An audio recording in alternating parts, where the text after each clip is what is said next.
When you look around Europe, what do you see? Do you recognise the continent you grew up in? Do you ever wonder why our leaders and authorities stand idly by while our countries are decimated by illegal economic migrants?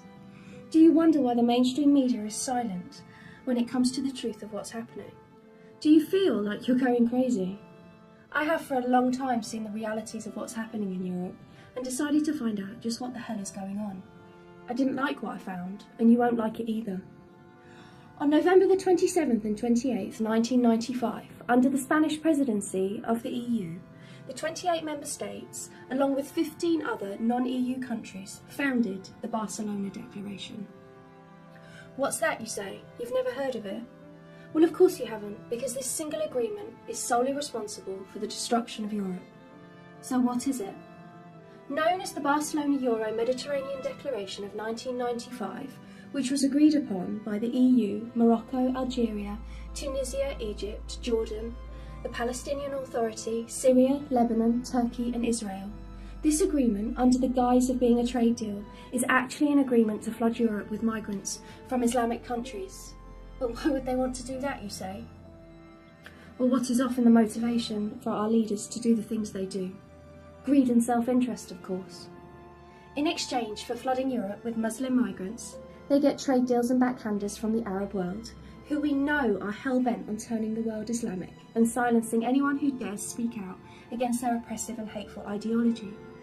In exchange for these trade deals and financial backhanders, the EU has promised to offer integration into the expanded internal market of the EU and the possibility to obtain free movement of goods, services, money and people, to shut down all speech deemed to be Islamophobic, xenophobic and racist, and allow special privilege to Muslims. The declaration took effect in 2010 when boats loaded with migrants started arriving from the African continent under the guise of being refugees desperately fleeing war.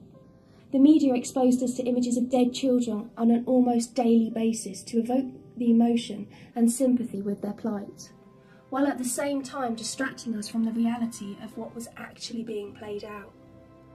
2010 was the beginning of the end for Europe, and it has been in decline ever since. Despite the media's best efforts to keep the truth of the situation under wraps with their refusal to report the realities of the crisis, thanks to social media and the internet, we are able to see daily the realities of what is happening in Europe. The abhorrent rise in sexual assaults and rapes, the thousands of cases of child abuse, the mind-boggling number of cases of FGM. And then there's the acid attacks. It's no coincidence that since 2010, Britain has seen over 1,800 acid attacks, equating to one attack every other day, making us the acid attack capital of the whole world. This phenomenon, along with Pakistani grooming gangs, which have again been ignored by our wonderful mainstream media, unless the perpetrator is, of course, white. Then there's the terrorist attacks in Paris, London, Manchester, Belgium, Germany and Sweden. It seems even the killing of our children is considered fair game by these Islamic terrorists, all the while our leaders' pockets are being lined with blood money.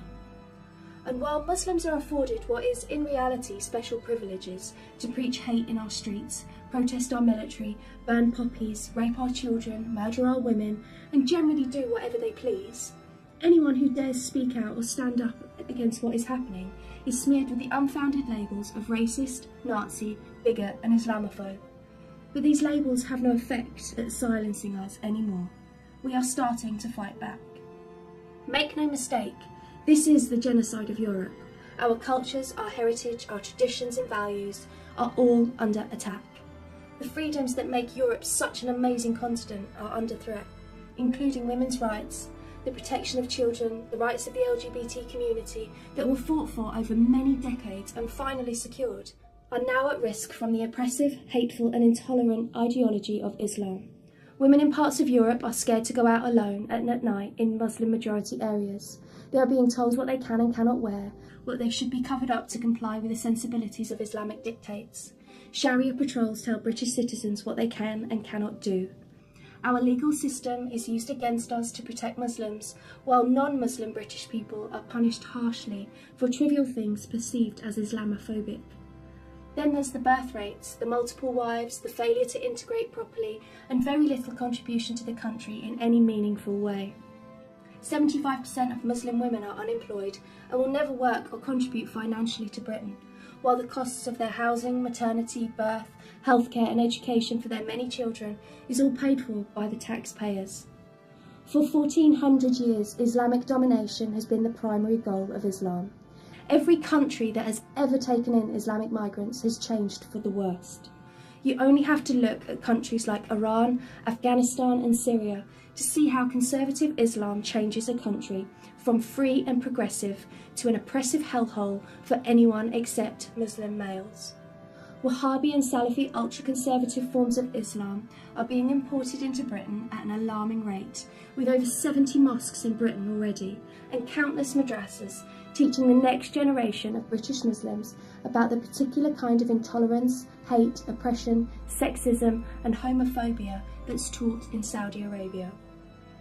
The number of women walking around in the niqab has exploded, and entire towns are now almost completely Muslim.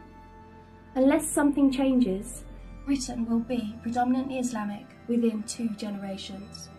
This is the reality of what's happening all across Europe. All the Eastern countries are fighting back and refusing to mass import the ideology that will never live in peace with any other culture. We know it will never peacefully coexist alongside any other culture, because history has shown us this to be the case. We must stop ignoring history and learn from it. Islam has no place in the Western world, and our leaders already know this. It's time everybody else knew it too. Say no to the Islamisation of Europe before it's too late.